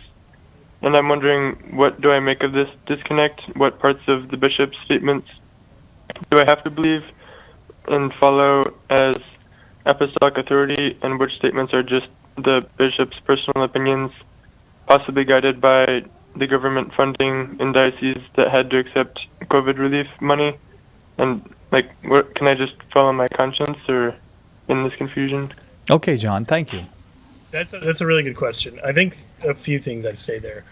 I don't think you need to ascribe bad motives to it. It's possible if there is just a prudential thing that a bishop says, that maybe you and the bishop just don't see eye to eye, and it may not be like he's being paid off by the government or anything like that. In terms of the kind of the moral status regarding vaccination, I would really encourage you to read two documents. One of them is an older document in which the Pontifical Academy for Life, I believe it was, has a document, and it's just entitled Moral Reflections on Vaccines Prepared from Cells Derived from Aborted Human Fetuses. It's not a very short title, so I'll give it again. Moral Reflections on Vaccines Prepared from Cells Derived from Aborted Human Fetuses. And in this, the theologians actually explain the different moral principles that are at play here, as well as places in which prudence comes into play. And so one of the things they point out is that where there is a morally clean, so to speak, alternative vaccine, we have a grave responsibility to use that, as well as to make a conscientious objection to those with which we have a moral problem. That doesn't mean that we can never take vaccines produced that use embryonic cells in some way in the process. A lot of times the connection is very remote, but we should strive for better. Like, we don't want to put people in this kind of situation. The other document that I would really encourage is a much more recent one from the Congregation for the Doctrine of the Faith.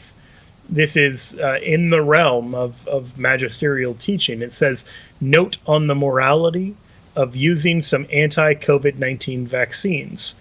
And they're building off of what the Pontifical Academy for Life said on that. And one of the things that they talk about is that even though it is morally acceptable to get vaccinated, at the same time, practical reason makes evident that vaccination is not, as a rule, a moral obligation, and that therefore it must be voluntary. So they're clear that getting vaccinated can be a moral good, and one that we should take seriously, but also they're against something like forcing vaccination on people that in such a way that violates conscience. And there are principles that are behind that. There's a general principle about the respect for conscience, that forcing someone to do something that they think is evil is morally wrong. You know, forcing a Jewish person to eat pork is wrong, even if it's not actually immoral to eat pork. Like, to force someone to violate their conscience isn't right. Now, there are times where those kind of things are legitimately unavoidable, but still, as a rule, we want to avoid anything like that. So I don't know if that helps, but I would say looking to those things, you'll get the clear principles that are at play. And I think I would trust those more than someone who's maybe well-intentioned but less informed on the question. John, I'm interested in your response. So my question was not so much about the abortion issue, but more about the authority of the statements that the bishops are saying. Like, if my diocese mandates masks, is the authority of that order of apostolic authority on pain of sin, or is it equivalent to Walmart telling me to mask up to buy groceries, and I should just be charitable to the customers and put my mask on? I see. Yeah, no, it's much more like the latter, in that a bishop who says, in my diocese I require masks at Mass, is not saying the faith delivered once for all to the apostles says something one way or the other about wearing a mask. It's trying to make a decision in practical reason based on moral principles. So I apologize. I misunderstood kind of the nature of your questions. We have a general duty to obey our moral leaders. Hebrews 13:17 says, obey your leaders and submit to them, for they're keeping watch over your souls as men who will have to give account. Let them do this joyfully and not sadly, for that would be of no advantage to you. So we should be enthusiastically obedient to our bishops and to our pastors within the realm of what we can morally say yes to. If they ever tell you to do something you morally can't do, which I think is a remote possibility, you would have to say no then. But short of that, you should obey. And Hebrews even says to, let them lead you joyfully and not sadly, or else you're taking away the merit that you'd be receiving from a joyful obedience yourself. That doesn't mean you can't voice your objections, or that you can't voice your concerns and maybe have a conversation with your pastor or even with your bishop. But it just means, as a general rule of thumb, we should be guided by that, even in these areas of prudence where two different bishops might go different directions. John, thanks. I really appreciate the opportunity to have a little bit of conversation about that, because it's a little bit of a patchwork now. Different bishops doing different things as they should, I imagine. I mean, we're not in the same condition everywhere in the United States or even in every county in my state and in different places around the world. So I'm sure there should be different responses from different bishops. But very worthy questions, and we're not tired of the COVID questions at all. You're welcome to call 888-318-7884. We're going to go to Coeur d'Alene, Idaho now, listening on the EWTN app. Mike in Coeur d'Alene, go ahead with your question. Hi. My question is, I called in a week ago or something like that, 8-9 days ago. I've been chatting with a Jehovah's Witness over the phone, and you guys answered the question about if Adam and Eve had sinned, they'd still be on the earth alive. And then she asked a question after she called back, and she was talking about the celestial battle.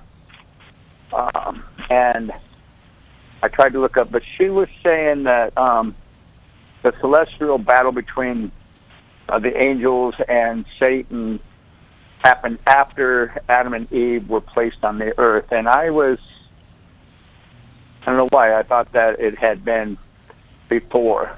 So that's kind of my question. Okay. Yeah, it did happen before. Okay, so it's kind of a tricky question because it's getting into the whole way that like spiritual beings experience time, which is already kind of a loaded question in one sense, that they're not like in the timeline in the same way you and I are, and there's a whole interaction with time and matter that both scientists and theologians kind of poke at that's kind of confusing and strange, that they're in what Aquinas would call sempiternity, where it's not eternity, but there is a before and after, but there's a spiritual realm where it's not like the way you and I experience time. Having said that, we do know two things. Number one, in Genesis 3, the devil tempts Adam and Eve. If the devil was an unfallen angel, he wouldn't do that. And number two, in Revelation 12, if you follow the timeline, it says that the great dragon was thrown down, that ancient serpent, who is called the devil and Satan, the deceiver of the whole world. He's thrown down, and then you see that after he is thrown down, verse 13, he then pursues the woman who'd borne the male child. That the opposition to the human race, to the woman and her offspring, which is prophesied in Genesis 3, that all happens after the fall. So it seems pretty clear from both Genesis 1 to 3, or really 2 to 3, and Revelation 12, that this is prior in some sense to the fall of Adam and Eve, because an unfallen angel isn't going to cause the fall of man. Okay, Mike? What were the chapters in Revelations? I got Genesis 2 and 3, but what was Revelations? Yeah, Revelation 12 has a really fascinating account of the devil kind of being thrown down and then tempting the woman. You'll have to read it to kind of see what I'm talking about. Yeah.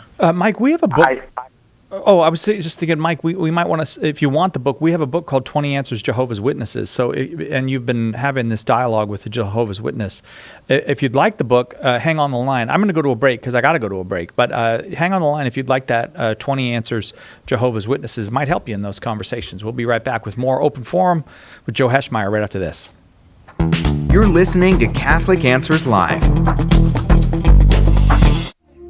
Underwriting for Catholic Answers Live is provided by Real Estate for Life. Real Estate for Life connects homebuyers and sellers to real estate agents while supporting pro-life organizations. On the web at realestateforlife.org.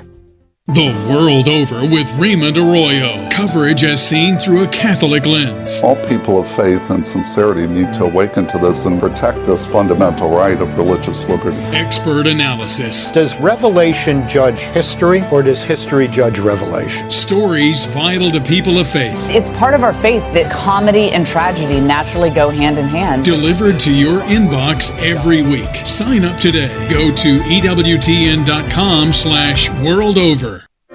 A lot of people think that street evangelization involves yelling out of a bullhorn telling people that they're going to hell. Not so with St. Paul's Street Evangelization. Our methods are non-confrontational and effective. We simply offer information on the Catholic faith along with rosaries, miraculous medals, and prayer. Pope Francis wrote about how beautiful it is to see street preachers joyfully bringing Jesus to every corner of the earth. Street evangelization is fun and fruitful. Join us today at streetevangelization.com.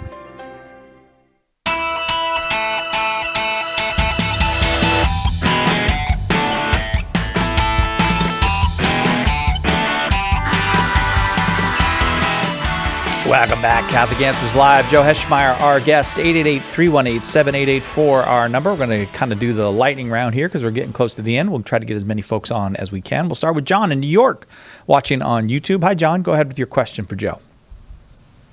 Hi. I was just wondering, obviously the Catholic Church doesn't do anathemas anymore and like the services for an anathema. And I was wondering why the church doesn't do that, and if the church still has something in place that does the same thing an anathema does, or something like that. Yeah, that's a great question. Short answer is the Second Vatican Council didn't have any anathemas in it, but the First Vatican Council in 1870 did. Those are the last two ecumenical councils. So one of the two did, one of the two didn't. It's hard to say what the next one would do. The reason Vatican II didn't have anathemas is that the nature of it was pastoral.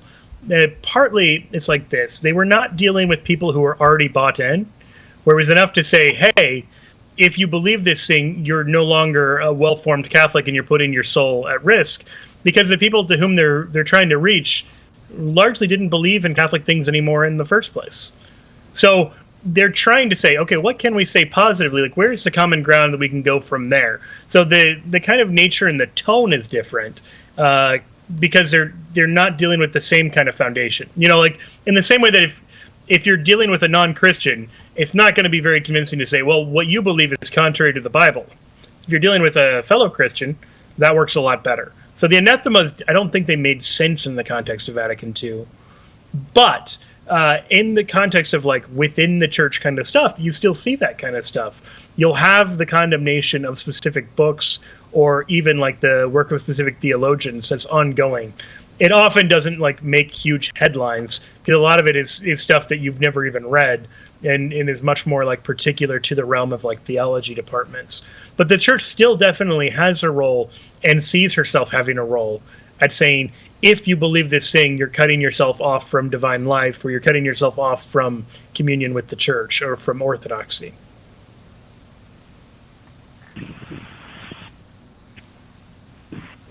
All right. Is that okay, John? Yeah, that's okay. I mean, I just wanted to ask one more thing, that's related to it, is if the church needed to anathematize somebody, could they still do it, or have they just completely abolished that? Oh, no, they haven't abolished that, and they haven't repudiated the anathemas that have been given. And so if someone was just publicly heretical, they can still do things like excommunicate people and do everything that they were doing with anathema clauses before, where they anathematized ideas. And so both ideas and particular people are still called out as being out of line with the Catholic faith. You can find not long ago, for instance, Bishop Fabian Bruskowitz up in Nebraska in the Diocese of Lincoln excommunicated everyone who was involved with Planned Parenthood, or I believe even the Society of St. Pius X, the Euthanasia Society up there. Like he really came down hard and said, if you have 2 weeks to sever connection with these groups, and if you don't, you're excommunicated. That authority still exists. Not every bishop is as quick to kind of issue that, but it is an authority the church has, and for good reason. John, thanks. I'm going to keep moving, see who else we can get to here before we have to go. Let's go to Noel in Maryland, watching on Facebook. Noel, you there with us? Yeah. Yes, I'm here. How are you? Very well, thank you. Nice to hear you again. Go ahead with your question for Joe. Thank you. Well, my question is, I get really confused about the origins of Jesus Christ, because I've heard Bishop Barron's talking about filiation. So was he all from all eternity with the Father? Was he created, or was he born? Great questions. He is the Son of God from all eternity. He does not originally have a human nature. He's a divine person, and then he takes on a human nature. And this story is told very clearly in the first chapter of the Gospel of John. It says, in the beginning was the Word. That's Jesus, the Logos, the Word. And the Word was with God, and the Word was God.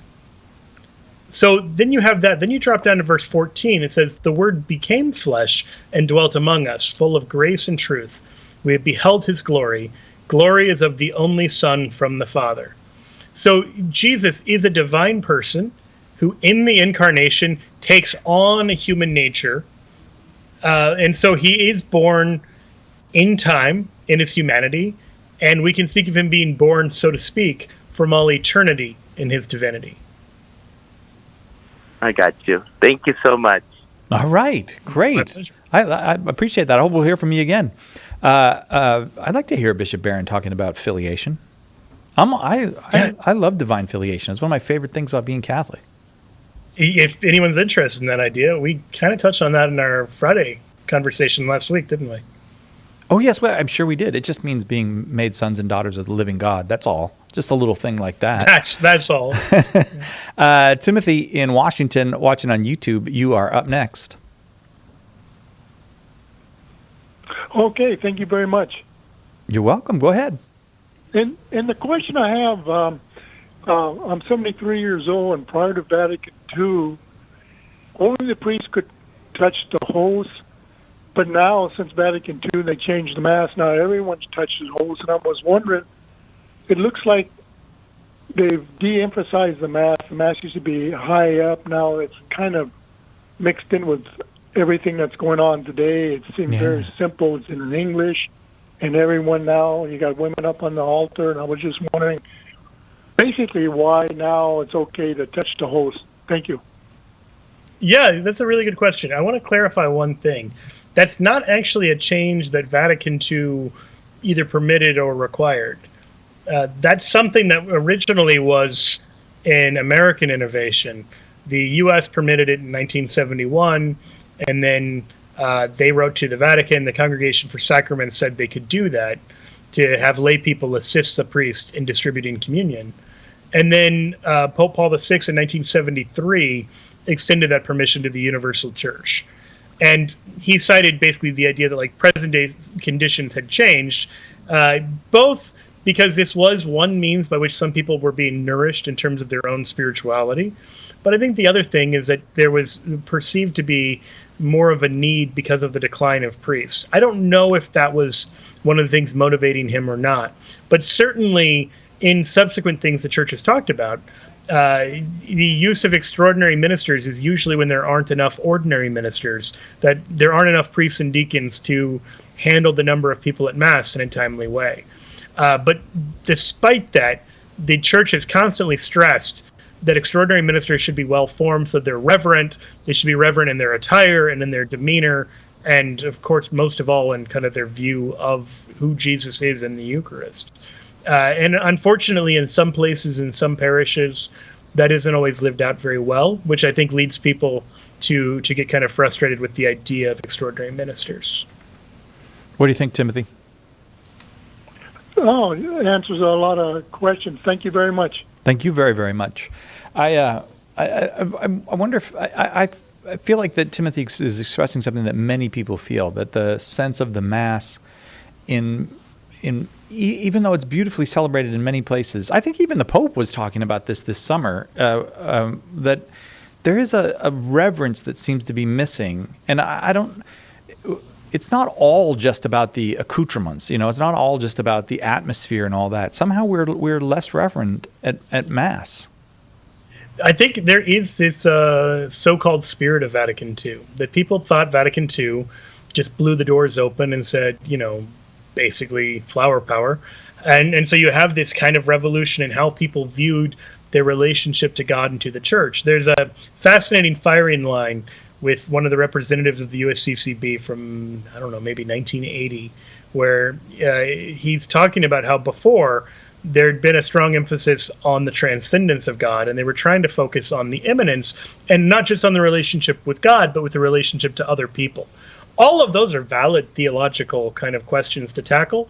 But if you don't handle them well, and I think history has shown we didn't handle them well, that can easily go sideways into something where it feels much more like a potluck than the worship of God. I mean, I'm exaggerating a little bit and calling it a potluck, but you see what I mean? Like something much more about like you and I affirming one another than us offering right worship to the living God. Yeah. And one of those issues is just like, what is the Mass about? And the Mass isn't first and foremost about person-to-person kind of unity. There's that element. It's present. Like the sign of peace is there, but it has to be rooted in a strong Eucharistic spirituality that then redounds to the communion within the church in the other sense. Yeah, but when you say that about the kind of potluck thing, one of the things that I think that does happen is we're so close to it sometimes that we lose our perspective. And when you kind of step back and go, yeah, it got really bad in the 1970s, and I even though I was a kid, I can remember some of we're fumbling and bumbling our way into being more reverent. I do think bit by bit we're getting there. I've seen a lot of really concrete things. A lot of churches that are, church by church, kind of parish by parish, you see that shift where there's a growing sense. If a third of Catholics believe in the real presence, maybe that's the crisis that needs to be solved. Yeah. Not just that people aren't having as much fun or they're not hearing the music they're familiar with or fill in the blank. Like the concern to me is like the lack of reverence is hurting us. And I think people are aware of that. I think that we are seeing some changes there. Christopher in Los Angeles, listening on the Catholic Answers app. You're next. Go ahead with your question for Joe. Hey, how you doing, Joe? God bless you guys. Thank you. Quick question. Thank you. One of the quick question is, how do we know what verses we have liberty to interpret and which verses are already defined? A good example of this would be, like, for example, Jeremiah 29:11. It says, "For I know I have plans for you," things like that, says the Lord. Was he saying this specific? Can we use this verse for everyone, or was he specifically saying this to a certain person?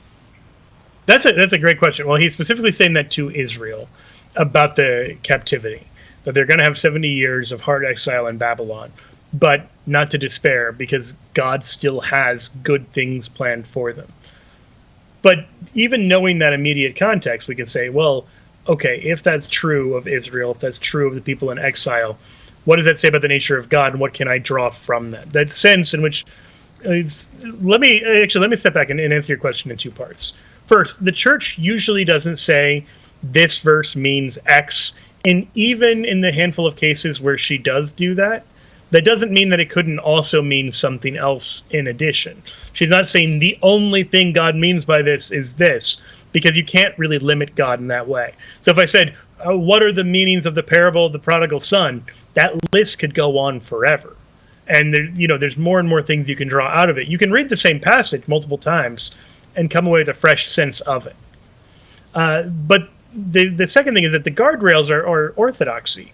If you're reading a passage in such a way that it contradicts what the church believes and what Christians have always believed, that's a sign that your interpretation is wrong. That doesn't mean, it only means one thing and nothing else, but it does mean there's some things that it doesn't mean. If you take that to mean I should, the verse in Jeremiah to mean I should put other people in exile, that's probably a bad read. It doesn't seem to fit neatly with Christianity. And then the final thing is there are what are called the four senses of Scripture, where you look first at the literal sense, which just means who is this written to and what were they saying to them? And then you look at the other spiritual senses, where you can say, what's the moral sense? How should I live? Are there anagogical or analogical senses where it's like foretelling something about Christ? And then is there a sense in which it's foretelling the story of the church? So to take one example with this, the parting of the Red Sea and the journey of the people of Israel on the Exodus. Now, in one sense, it's describing a historical thing. In another sense, it's foretelling even the journey of the church through the waters of baptism towards the promised land.